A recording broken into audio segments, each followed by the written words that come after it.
Welcome to our channel. Today we how to withdraw using Lightroom for brand consistent photo colors, detailed guide step by step clearly.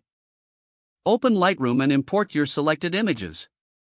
Navigate to the library module to review your photos. Select the image you want to edit for color consistency.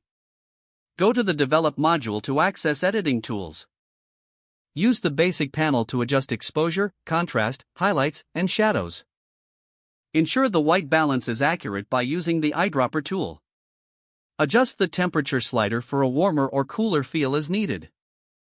Focus on the HSL panel to refine specific colors within your image. Adjust the hue, saturation, and luminance sliders for precise color control. Next, utilize the calibration panel for enhancing primary color adjustments. Make sure your adjustments align with your brand's color palette. Consider creating a preset for these adjustments to ensure consistency across images. To save your preset, click on the plus icon in the Presets panel and choose Create Preset. Name your preset appropriately and select the specific adjustments to include. After saving, apply the preset to other images by selecting them and clicking on your preset. Review each image to ensure the colors maintain brand consistency. Once satisfied, navigate to the Export panel. Select the images you wish to export from the library or develop module. Click on the Export button in the lower right corner. Choose your preferred file type for export, such as JPEG or TIFF. Set the quality slider to balance image quality and file size.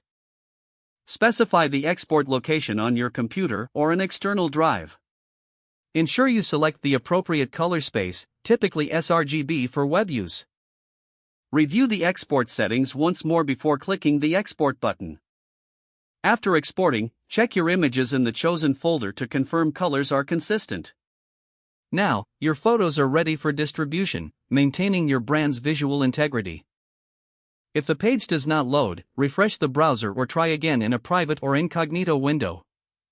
Make sure you are using the correct email address, then retype it carefully to avoid small typos. If your password is not accepted, use the reset option. Don't forget to like this video and subscribe to our channel for more step-by-step tech guides.